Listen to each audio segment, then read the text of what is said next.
વિદ્યાર્થી મિત્રો, good morning, good afternoon, good evening. આગળના લેક્ચરની અંદર આણ્વીય દળ બાબતની વાત કરેલી હતી. એના આગળના લેક્ચરની અંદર આપણે પરમાણ્વીય દળ, સરેરાશ પરમાણ્વીય દળ બાબતની ચર્ચા કરી. આશા રાખું છું હવે તમને બાકીના જે પદાર્થો છે એના આણ્વીય દળ ગણતા આવડી જશે. ત્યાર પછીનો જે આપણે ટોપિક આપેલો છે એના બાબત આપણે ચર્ચા કરવી છે. એ આપણે આપેલું છે સૂત્ર દળ. ફોર્મ્યુલા માસ. સૂત્ર દળ તો પહેલા આપણે એક્સર પરમાણ્વીય દળ ક્યારે લેવું એ ખબર હતી કે પરમાણુ હોય એનું પરમાણ્વીય દળ હોય, અણુ હોય એનું આણ્વીય દળ હોય, એ પછી કોઈ પણ અણુ હોય, બરાબર. સાદો અણુ હોય અથવા તો સંયોજનનો અણુ હોય તો એના માટે આપણે આણ્વીય દળ એ લેતા. સૂત્ર દળ ક્યારે લેવું તો કે ભાઈ અમુક ઘન પદાર્થો છે અથવા તો અમુક પદાર્થો છે એ ઘન અવસ્થામાં એકાકી અણુ તરીકે અસ્તિત્વ ધરાવતા નથી. એ બહુપરમાણ્વીય અણુ છે. ખાસ કરીને યાદ રાખજો, અણુની વાત કરું છું, બહુપરમાણ્વીય, બરોબર. આયનની વાત નથી કરતો, બહુપરમાણ્વીય અણુ એવું કહું છું કે અમુક પદાર્થો છે એ ઘન અવસ્થામાં એકાકી અણુ તરીકે અસ્તિત્વ ધરાવતા નથી. દાખલા તરીકે NaCl, KCl, CHCl, NaBr, આ બધા જે પદાર્થો છે એ ઘન અવસ્થાની અંદર એકાકી અણુ તરીકે અસ્તિત્વ ધરાવતા નથી. હવે આપણે એક જ અણુનું આણ્વીય દળ ગણવાનું હોય, બધાયનું ન ગણવાનું, બરાબર. હવે એ એકલો તો અસ્તિત્વ ઘન અવસ્થામાં ધરાવતો નથી, એક કરતા વધારે છે, તો ત્યારે એ પદાર્થને આણ્વીય દળને બદલે સૂત્ર દળ લેવામાં આવે છે. હવે આણ્વીય દળ અને સૂત્ર દળમાં કઈ લાંબો ફેરફાર હોતો નથી. ત્રિપરમાણ્વીય દિશાકેન્દ્રની ગોઠવણી છે એ જોવાની હોય છે. એકાકી અણુ કેમ નથી હોતો હું તમને સમજાવવાનો પ્રયત્ન કરું. તમે કદાચ ક્યાંક જોયું હશે કે નહીં જોયું હોય એ મને ખબર નહીં.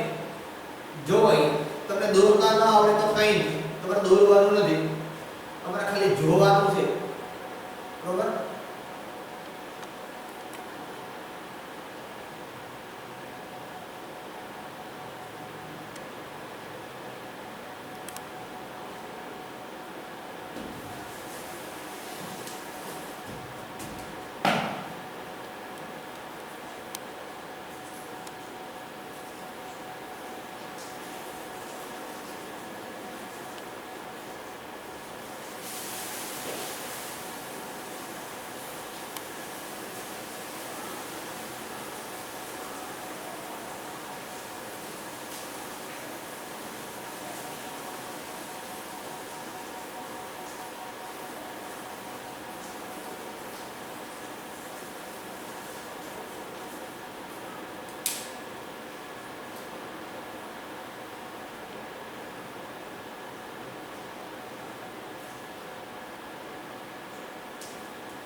હવે આ વસ્તુ મેં જે દોરેલી છે એ ત્રિપરમાણ્વીય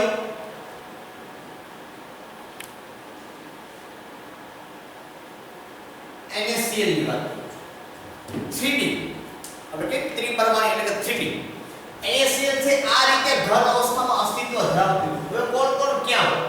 હવે ધારો કે હું બ્લેક કલરથી એને દર્શાવું છું, બરોબર, અને રેડ કલરથી Cl ને દર્શાવું છું. સમજ્યા? બ્લેક કલરથી કોને દર્શાવું છું? Na ને દર્શાવું છું, અને રેડ કલરથી Ca ને દર્શાવું છું. અહીં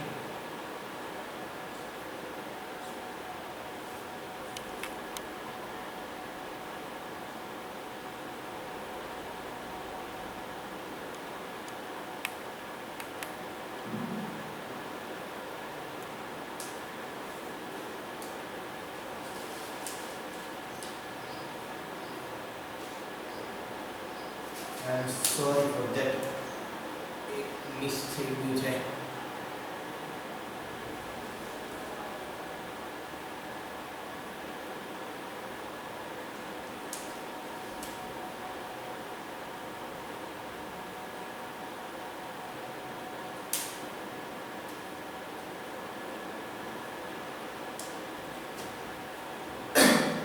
રીતે અસંખ્ય રીતે એકબીજાની પાસે Na અને Cl એ એકબીજા સાથે જનરલી રીતે જોડાયેલા હોય. બ્લેક હોય તો એની બાજુની અંદર રેડ હોય, રેડ હોય તો એની બાજુની અંદર બ્લેક હોય, બરાબર. બ્લેક હોય તો એની બાજુમાં રેડ હોય.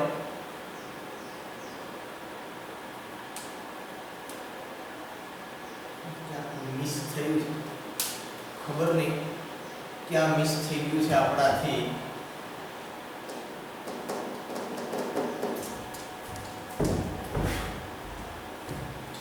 Just minute.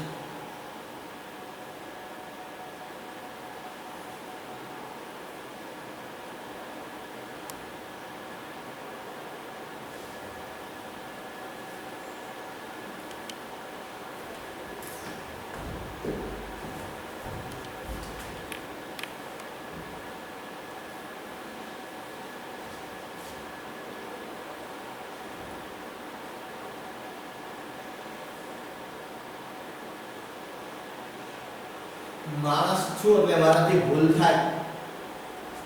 મોબાઈલમાં બેઠા બેઠા હસવાની કોઈ જરૂરિયાત નથી. એમાં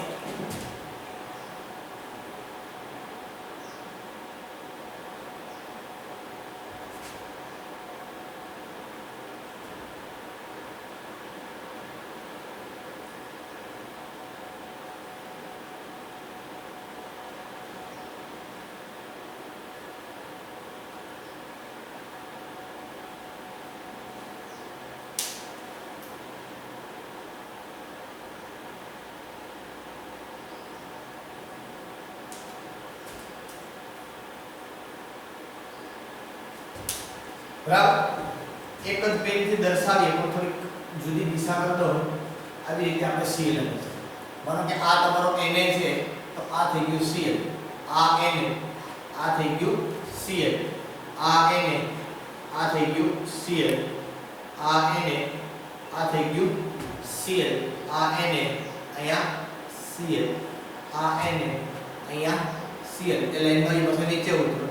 આ Cl છે તો અહીંયા Na, અહીંયા Cl, અહીંયા Na, અહીંયા પૂરું, અહીંયા Na, અહીંયા Cl, અહીંયા Na, અહીંયા પાછું વચ્ચે Cl. ઓકે, એ લાઈન ની અંદર આવી ગયું. પાછા અહીંયા Na, Cl છે, અહીંયા Na, અહીંયા Cl, અહીંયા Na, અહીંયા Cl, અહીંયા Na છે તો અહીંયા આવશે Cl, અહીંયા આવશે Na. હવે કે બાકી રહેશે. ઓકે, અહીંયા Na છે, અહીંયા આવશે Cl, અહીંયા આવશે Na. એક કોઈ ખૂણો હવે બાકી હોય એવું મને લાગતું નથી. ઓકે, આ NaCl છે એ ત્રિપરમાણીય દિશાની અંદર આવી રીતે કંઈક ગોઠવાયેલા હોય એ તમારે જોવાનું. હવે આની અંદર જનરલી તમે વિચાર કરો કે એક Na આયન છે કે આજુબાજુમાં Cl આયન કેટલા છે, અથવા તો એક Cl આયન છે એની આસપાસ Na ના આયનો છે એ કેટલા છે. કદાચ તમે ફોકસ કરજો કે આ આપણી પાસે Cl નો આયન છે અહીં, બરાબર છે. એની આસપાસ તમે જો કે કેટલા Cl છે. જો આ 1, આ 2, આ 1 નંબર છે એ ક્યાં છે? પાછળના ભાગમાં. માનો કે અહીંયા હું Cl આયન છું તો એક જો નંબર આપ્યો એ મેં પાછળ આપ્યો, એક છે એ તમારા કેમેરાનો ભાગ દેખાય છે એ તમારો આગળ, એટલે 2 નંબરનો ભાગ છે. આ 2, એક એની બાજુમાં છે એટલે 3, એક એની આ બાજુ છે એટલે 4, એક એની ઉપર છે 5, એક એની નીચે છે. કેટલા થાય? 6. આ સીધી વસ્તુ છે. મારો કે એક વસ્તુ મારી પાસે અહીંયા છે કે આ એક Cl આયન છે મારી પાસે અહીંયા, બરાબર છે. તો એની આસપાસમાં 6 હોય. ક્યાં હોય? તો કે આજુ બાજુ, ઉપર, નીચે, આગળ અને પાછળ. ટોટલ 6 ભાગ થાય. ક્યાં કરે? આજુબાજુ, ઉપર, નીચે, આગળ અને પાછળ. તો ટોટલ માનો કે એક Cl છે તો એની આસપાસમાં કેટલા Na+ થયા? 6. એવી જ રીતે એક Na+ હોય તો એની આજુબાજુમાં પણ કેટલા થાય? Cl - 6.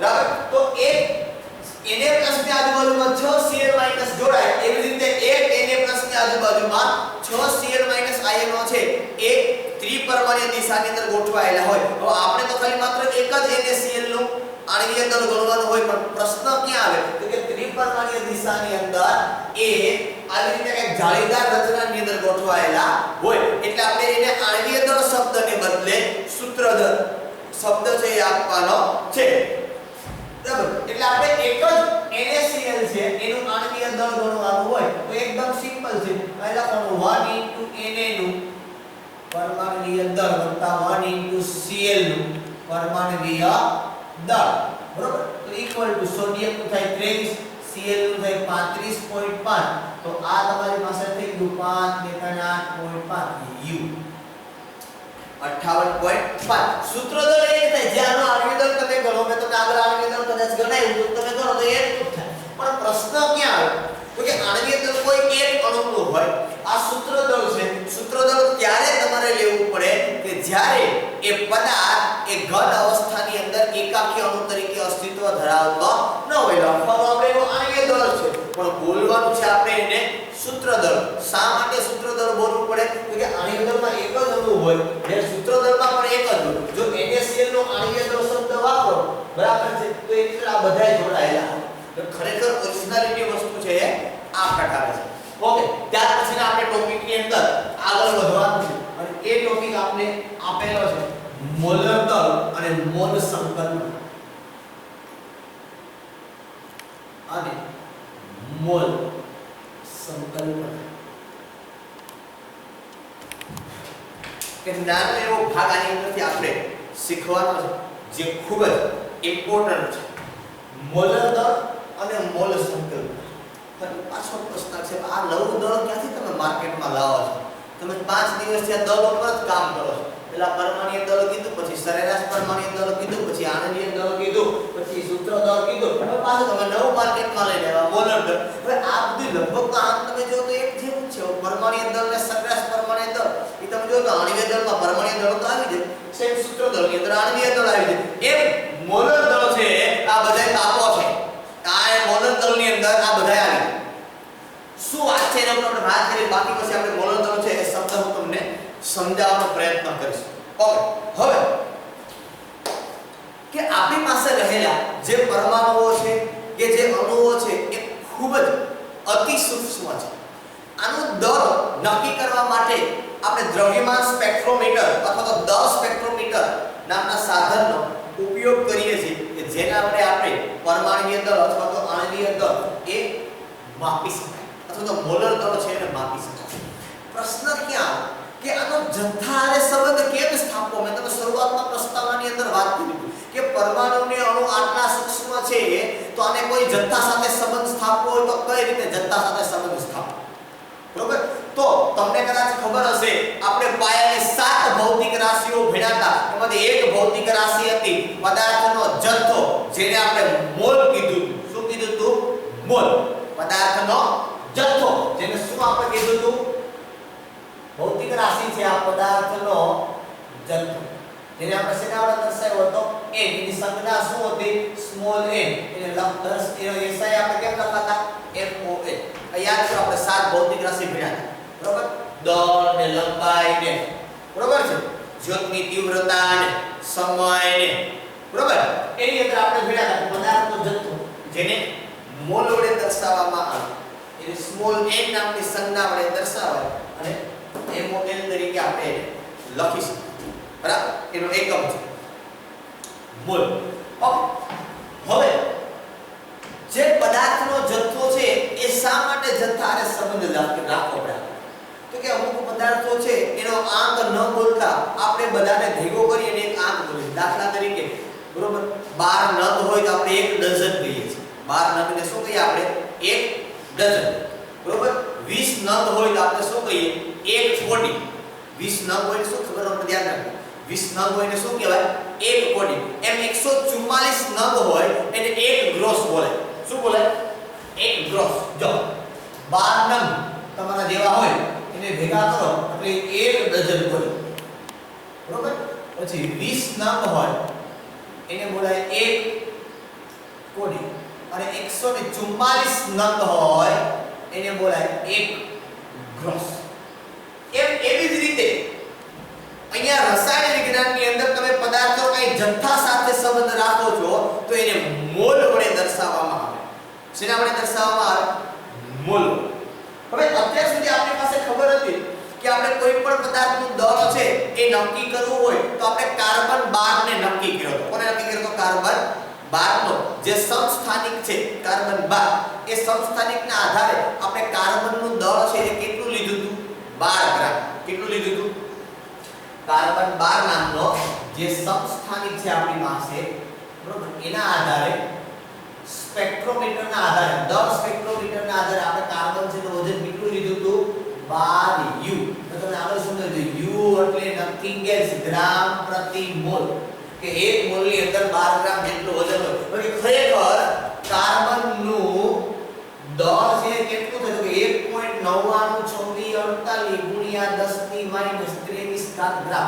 જો હવે ખબર પડી તમને કે U અને ગ્રામ ની અંદર શું ફેર છે? એટલે U જે એકમ છે યુનિફાઈડ માસ એ ગ્રામ પ્રતિ મોલ ની અંદર છે. શેની અંદર છે? ગ્રામ પ્રતિ મોલ ની અંદર એ એકમ છે. અને આ જે દળ છે ઓનું કાર્બનનું દળ છે 12 U આપણે લખીએ. કાર્બનનું પરમાણુ દળ કેટલું આપણે શું લખીએ? 12. પણ એ શેની અંદર લખીએ છે? U મતલબ ગ્રામ પ્રતિ મોલ ની અંદર, પર મોલ ની અંદર આટલા ગ્રામ છે. કોઈ એક વસ્તુની વાત નથી થતી કે એ વજન છે એ શેનું છે? પર મોલ. દાખલા તરીકે તમે 1 કિલો કેળા લ્યો તો એની અંદર 14 કેળા માનો કે આવે, બરોબર, તો એ 1 કિલોગ્રામ વજન કોનું છે? 14 કેળાનું છે ભાઈ, 1 કેળાનું નથી. એમ આવી જ રીતે કાર્બન 12 સમસ્થાનિકનું દળ એ 12 U છે. કોનું? 1 મોલ કાર્બનનું દળ એ કેટલું છે? 12. સમજમાં આવે છે? 1 મોલ કાર્બનનું દળ 12 ગ્રામ થાય. ગ્રામ પ્રતિ મોલનો એકમનો મતલબ જ આ થાય. માનો કે તમે બાઇક કે સ્કૂટી લઈને જાવ છો, બરોબર, તો તમે એવું જોવો કે તમારી બાઇકની સ્પીડ એ 55 કિલોમીટર પર અવર છે. એનો મતલબ શું થયો? કે તમે 1 કલાકની અંદર 55 કિલોમીટરનું અંતર કાપો છો. કેટલું? 1 કલાકમાં તમે 55 કિલોમીટરનું અંતર કાપો છો, બરોબર. એમ અહીંયા 12 U એનો મતલબ એમ થયો કે 1 મોલ કાર્બનમાં 12 ગ્રામ વજન છે. 1 મોલ કાર્બનનું વજન કેટલું છે? 12 ગ્રામ છે, બરોબર. એમ એક જ કાર્બનનું દળ તો આટલું છે. આ એના જેવી વાત છે, બરાબર, કે 1 કેળાનું વજન છે એ 15 ગ્રામ હોય, બરોબર, તો 12 કેળાનું વજન 60 ગ્રામ થાય. પણ આપણે એમ કહીએ કે ભાઈ 1 ડઝન જે કેળા છે તો એનું વજન 60 ગ્રામ છે, તો 1 ડઝનનું વજન 60 ગ્રામ છે, 1 કેળાનું નહીં. એવી જ રીતે અહીંયા છે કે જે તમે આપણે જે કઈ પરમાણુ દળ તમારા માઈનસ સોડિયમનું કેટલું લીધું તમે? 23. તો એ સોડિયમ એકલા સોડિયમનું નથી, એકલા સોડિયમ પરમાણુનું નથી, એકલા સોડિયમ તત્વનું નથી. 1 મોલ સોડિયમનું એ 23 દળ છે. એ 23 ગ્રામ છે. કોનું છે? 1 મોલ સોડિયમનું છે. એમ તમે જો હાઇડ્રોજનનું છે કેટલું છે? આપણે આગળ ભણી ગયા હાઇડ્રોજનનું દળ કેટલું છે? તો કે 1 U. આમ કહીએ ને આપણે કે હાઇડ્રોજનનું દળ કેટલું છે? 1 U મતલબ ગ્રામ પર મોલ છે. બાકી ખરેખર તમને ખબર છે કે હાઇડ્રોજનનું દળ તમે ગ્રામમાં લ્યો તો કેટલું છે? તો કે 1.36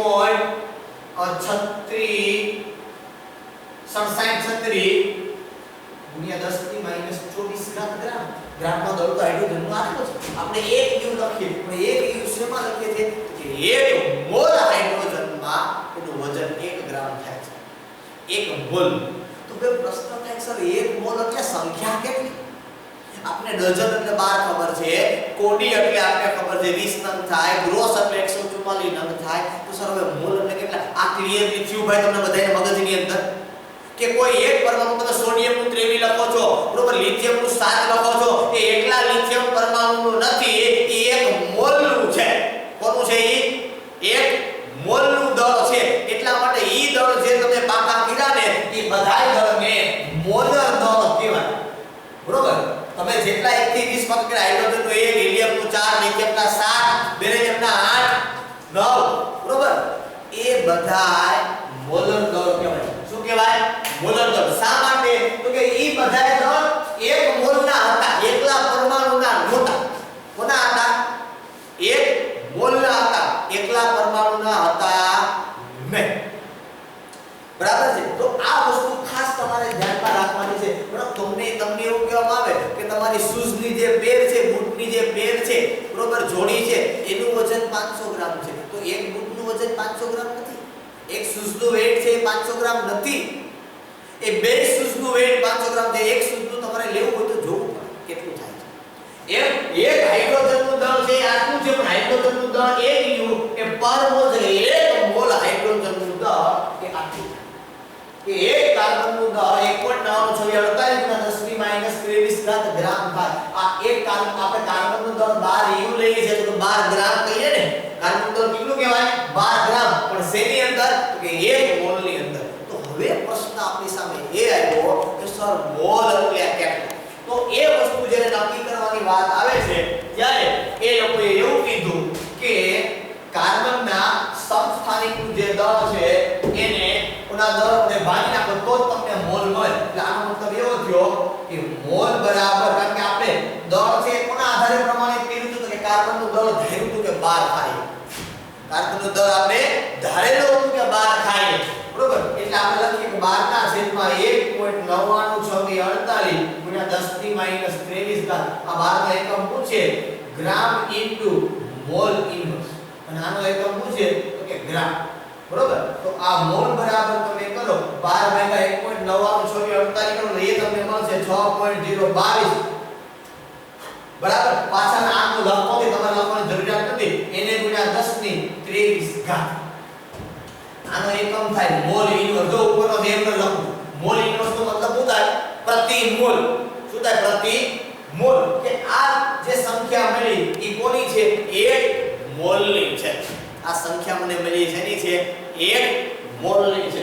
હવે હજી સમજાવું છું તમને શબ્દ કે મોલ વસ્તુ છે શું. આ બહુ ધ્યાન રાખવાનું છે, ઇમ્પોર્ટન્ટ વસ્તુ છે. કે રસાયણ વિજ્ઞાનની અંદર મોલ શબ્દ છે એ ખૂબ જ અગત્યનો છે. મોલ છે એ પદાર્થનો જથ્થો દર્શાવે છે. દાખલા તરીકે H2O છે તો H2O નું આણ્વીય દળ તમને ખબર છે કેટલું થાય તો કે 18 U. કેટલું થાય 18 U. તો આનો મતલબ એમ થઈ ગયો કે 1 મોલ H2O એટલે કેટલું થાય તો કે 18 ગ્રામ. તો U એટલે શું થયું ગ્રામ પ્રતિ મોલ. તો 1 મોલ H2O એટલે કેટલા તો કે 18 ગ્રામ. એના આણ્વીય દળ છે.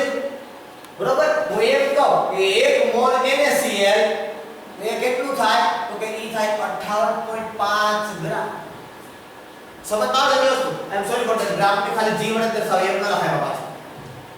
ખ્યાલ પડે આખી વસ્તુ. હું એવું કહું કે 1 મોલ NaOH બરોબર તો એને કહેવાય 40 ગ્રામ. તો NaOH તો આની અંદર હાથે ભરી લો છો. સોડિયમનું 3 ઓક્સિજનનું 16 નાઇટ્રોજનનું 1.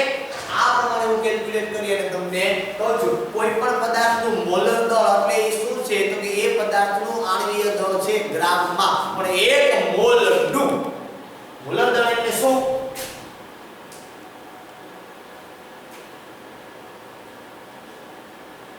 મોલર દળ એટલે શું તો કે મોલનું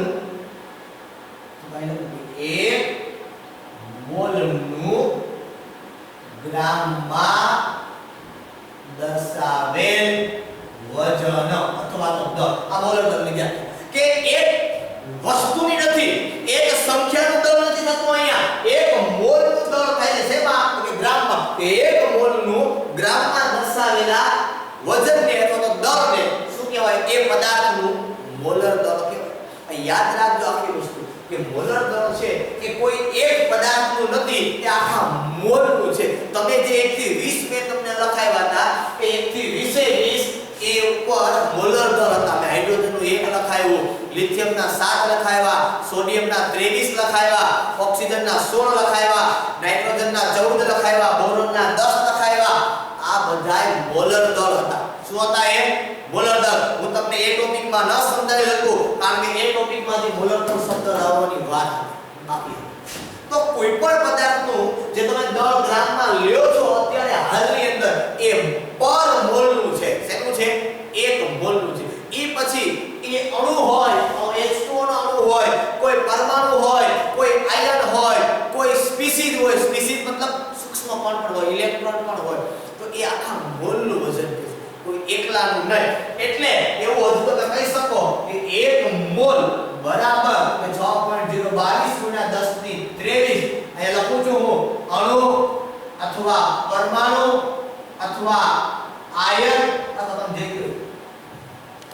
પણ 1 મોલ એટલે કેટલી સંખ્યા તો કે કોની તો કે ગમે એની. તમે કોની વાત કરો છો? અણુની વાત કરો છો, પરમાણુની વાત કરો છો, આયનની વાત કરો છો, તમે સંયોજનની વાત કરો છો, તમે રીંગણાની વાત કરો, તમે દૂધીની વાત કરો, તમે ટમેટાની વાત કરો, કારેલા, મરચા, કોબી, ભીંડો, ગુવાર હોય એ પણ શેની અંદર 1 મોલ તમે કોઈ પણ તમે 1 કિલો ભીંડો લો તેનું વજન 1 કિલોગ્રામ જ થાય પણ એની અંદર તમે સિંગ ગણો ભીંડાની તો ઘણી બધી હોય એક સરખી ન હોય બરાબર ગુવાર તમે 1 કિલોગ્રામ લ્યો તો ઘણી બધી સંખ્યા આવે એની અંદર પણ વજન દરેકનું સરખું થાય 1 જ કિલોગ્રામ થાય એવી જ રીતે તમે તુરિયા લ્યો કોબી લ્યો કોથમરી લ્યો બરાબર છે દૂધી લ્યો આ દરેકની અંદર વજન દરેકનું સરખું છે પરંતુ સંખ્યા દરેકની જુદી જુદી છે એમ અહીંયા કરતા ઉલટું છે દરેકમાં સંખ્યા સમાન છે પણ દરેકનું વજન છે એ કેવું છે તો કે દરેકનું જુદું જુદું તમે કોની વાત કરો છો અણુ અહીંયા આપણે સૂક્ષ્મ સ્તરે જઈએ છીએ કે આપણે જે અણુની વાત કરવાના છીએ આપણે જે પરમાણુની વાત કરવાના છીએ આપણે આયનના બે આવી છે ધન આયન ઋણ આયન બહુપરમાણુય ધન આયન બહુપરમાણુય ઋણ આયન એ કોઈ સંયોજન નહીં એ દરેકનું દળ જુદું જુદું છે પણ દરેકની અંદર સંખ્યા સમાન છે હું એમ કહું કે 18 ગ્રામ H2O એમાં કેટલા પાણીના અણુ હોય તો એની અંદર 6.022 સંખ્યા હોય એ ક્યારે બદલે હું એમ કહું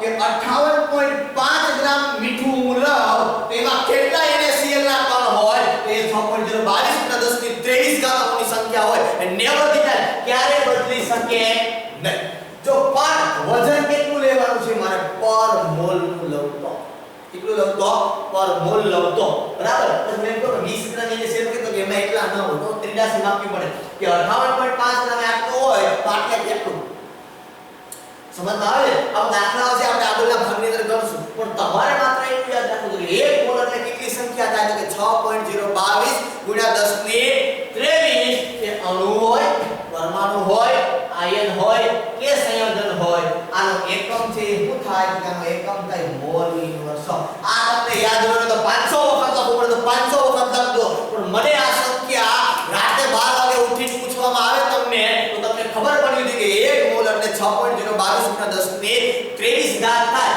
આનું સંશોધન આ જે બ છે ને એ એમિનો એવોગેડ્રો એ કીધું કોણે કીધું તું એમિનો એવોગેડ્રો એ કરેલો એટલે એના માનની અંદર આ જે મોલની સંખ્યા છે એ મોલ કયો તમે અથવા તમે કહેવાય n એટલે નંબર a એટલે એવોગેડ્રો એટલે એ થાય 6.022 * 1023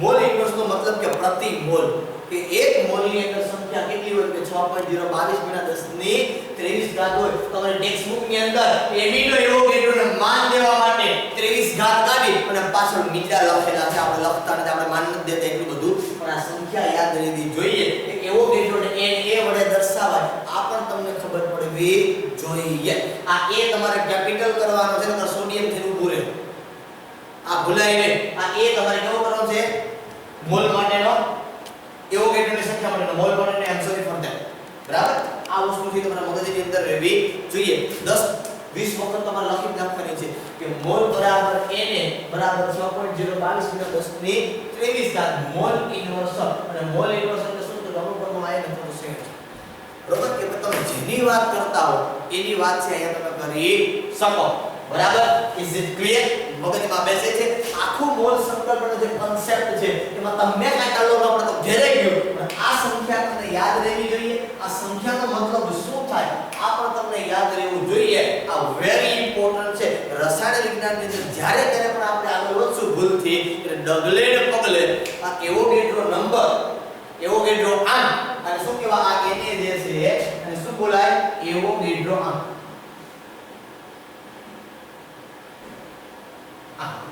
बराबर आई इंग्लिश में लिखो शॉर्ट फॉर्म में एवोगेड्रो का नंबर ऑफ एवोगेड्रो एना मतलब n a लिखो नंबर નો n एवोगेड्रो નો a तो આ સંખ્યા તમને યાદ રહે